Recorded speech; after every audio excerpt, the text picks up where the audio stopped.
What's up, everyone? Greetings from the Nerd Cartel. I'm Jim. And I'm Peter. And like many of you guys, we got to see Ant-Man opening weekend. Yeah, it was awesome. Pretty stoked about it. For those of you that follow our Instagram, you saw our initial reaction. Yeah, apparently we weren't the only ones. Huge opening weekend, #1 at the box office, almost 76 million. So, respect there. Yeah, definitely. And for those of you who are thinking, yeah, any Marvel movie is just off the shelf, is going to be badass. No, this one definitely still held up, and it was definitely still awesome. Yeah. Yeah. The Ant-Man movies, I think they're super cool because they're they're in the Marvel universe. Yeah. But they kind of stand on their own. So I think even if you're not a huge Marvel fan or not a huge nerd, still a good movie. Lots of good action, lots of good content. Yeah, Paul Rudd is in this one, and he was in the first one, so I guess he's in both of them. Yeah. Paul Rudd plays Ant-Man or something. Yeah, he's just a main character. Yeah. But Paul Rudd is amazing. I love him in basically every movie that he's in. He has this really cool nonchalant type of goofiness to him. Like he's your cool older brother that sleeps with your high school girlfriend. But it's okay. But it's okay, because it's Paul Rudd, and you're like, awesome. But he plays Scott Lang, who is after the whole Civil War thing. So he's been arrested. He's on house arrest, and he's just trying to just still be a dad to his daughter. So it starts off with him playing his. Well, actually, we didn't even get to see our spoiler alert. Spoiler alert. We haven't gotten there. Yeah, we haven't got too much before, just in case this is a huge spoiler. But there's still time to turn back. You shut this video off. Shut it off. You don't want to know what happens. But turns out he's a dad. But he's still trying to juggle, being in house arrest and still keeping his daughter entertained, which is that he does this whole cute little segment of him doing this whole ant farm type of deal, that heist that he does with his daughter. And I think that's really cool because it really shows. I mean, the main storyline. I mean, it does have tension. It does have villains. Yeah. It does have conflict, but the main story arc is always about him being a pretty real dude. Trying to balance. And that's everything. what you love about him. You're right, because he does play this really your average Joe type of character. They don't make him like he's super intelligent when it comes to all technology and everything like that. Which I think is great. Yeah. It isn't he's just like your average Joe who's just super intelligent. They just he's just your regular guy, so it's just been thrown into all this stuff. Yeah. And they still keep that alive. His counterpart, it is Ant-Man and the Wasp. Yeah. And Evangeline Lilly killed it as a Wasp. She was awesome. Pretty stoked about Captain Marvel being the first female-led superhero. Kind of have to give props to you definitely have the to Wasp give her on this one, because I mean she held it up, and she looked great in the in the movie. She did a great job, and I thought it was awesome because I think Evangeline Lilly is a very attractive woman. Oh yeah, and it never is part of her character. The director just nailed it on that, where wasn't sexualized or anything. No. And she's just out there just handling business. Yeah, just she's being a great kicking superhero. ass. Yeah. Michael Douglas is back as Hank Pym. Yeah. He still plays that good, stern, pissed off person. Yeah, which is great. He's a straight guy, and Janet Van Dien too. As Evangeline Lilly, she's pretty straight edge too. So really, they are the straight guy. To Paul Rudd's kind of exactly funny man. But what do you think of the villains, man? I thought the villains are really cool. They showcased Ghost, who's played by Hannah John Kamen. She did a really good job. Ghost in the comic books was played by, which was a guy, so it was kind of good that they did a transition, but it wasn't like they did a gender swap. It was a whole other character. Yeah. So they kind of just played this whole new deal with her, which I liked because they had this whole background where she's just trying to stay alive.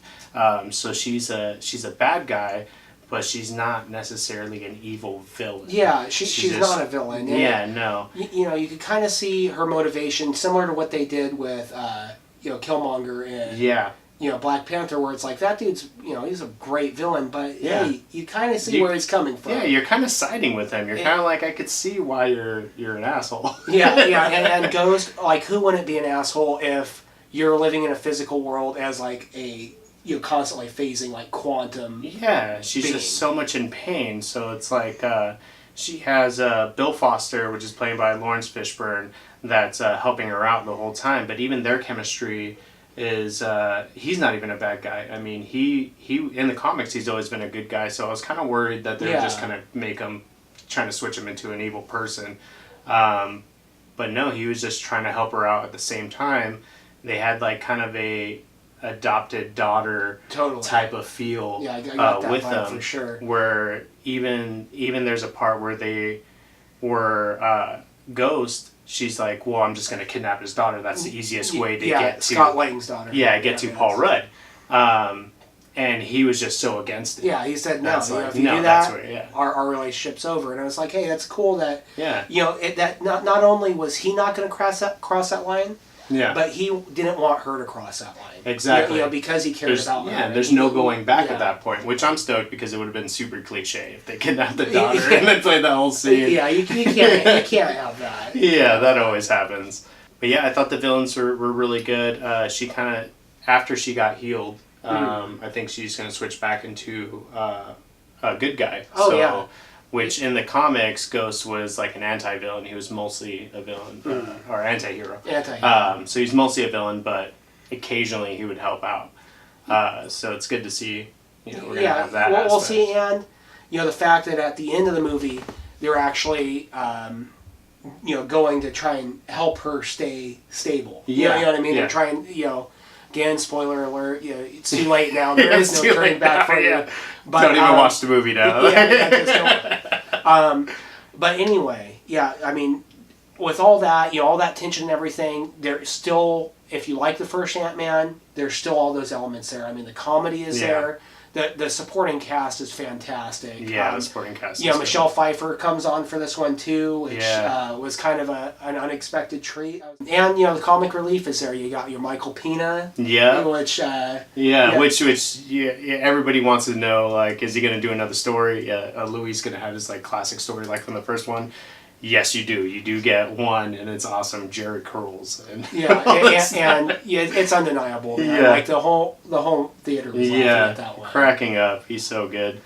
But I'm just wondering. I know everybody's wondering how does this tie in to the whole Thanos Infinity War thing, and to tell you the truth, it doesn't. The whole movie itself, they don't mention it at all, so you don't know if it's like a week before everything happens or not, which I was kind of sad about. I was hoping that at least in the background you would see like something's happening in New York or anything like that. Something, man, because I mean, like, that's just too big of an event, and this is coming so quickly after Infinity War, where people are like, what the hell happened? Like, I need to know. They want to see it, and the fact that they didn't even mention it, I'm just kind of like, okay. Then I got into the movie, loved the movie, laughed, had a good time, and then there were the after credits scene, and that's where you see it. And then they end up making like a device where they can go back into the quantum realm, and I guess that they're containing. I forgot what they call it. I'm just going to call it quantum juice. Yeah, or ether or something. Ether or something. From the quantum realm. It. Yeah, and. While they send him in, they're all outside working on the computers trying to get him back, and he starts calling them on the radio, hey, all right, I got it all completed, I'm ready to come back, and then they disappear. Yeah. You see that they all got turned into ash like everybody else. Yeah. And it's kind of a WTF moment where you're like, okay, because it's, Hank Pym, Janet Van Dien that just got back from the quantum realm. I just got back. She dies. She would have been safe in the quantum realm. and Hope, who we just kind of fell in love with as a Wasp. And you're like, for real? Exactly. Yeah. Which makes me think, I know Thanos said over and over that it's just going to be random, and he's just going to snap half the universe, and then it's just going to be random people. But he made it really specific to get rid of everybody who's new, and then keep all the original Avengers alive. Which is crazy, because, I mean, like, and I guess, as I can't say a layman fan, but, people that haven't read the comics or anything, but, like, if people are just in it, new to the Marvel Universe through the films, they're like, you know that they have to do something because Black Panther is gone and Yeah. his movie was huge. Like, you're not going to kill a cash cow like that. No. Yeah, there's no way. So you know they're going to figure something out. Quantum Realm may have something to do with it. Yeah. Time vortexes. I think so, yeah, because what's her name? Michelle Pfeiffer, she had mentioned before he went in, just make sure you stay out of like a time vortex. Yeah, if you get stuck in a time vortex, there's nothing we can do about it.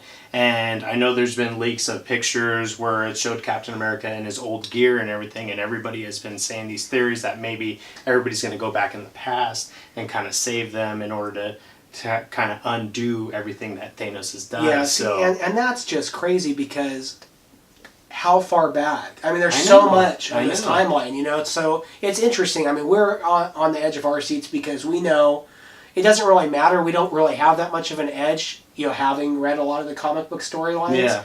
Because there's characters that are needed to, you know, resolve this issue that just aren't here right now. Yeah. You know, so eager to see what they do with it. But bottom line, Ant-Man was a hit. You know, go see it for sure. Yeah, definitely go see it. You're going to be cracking up, and I mean, even just to go see it just for Luis's storyline. Yeah.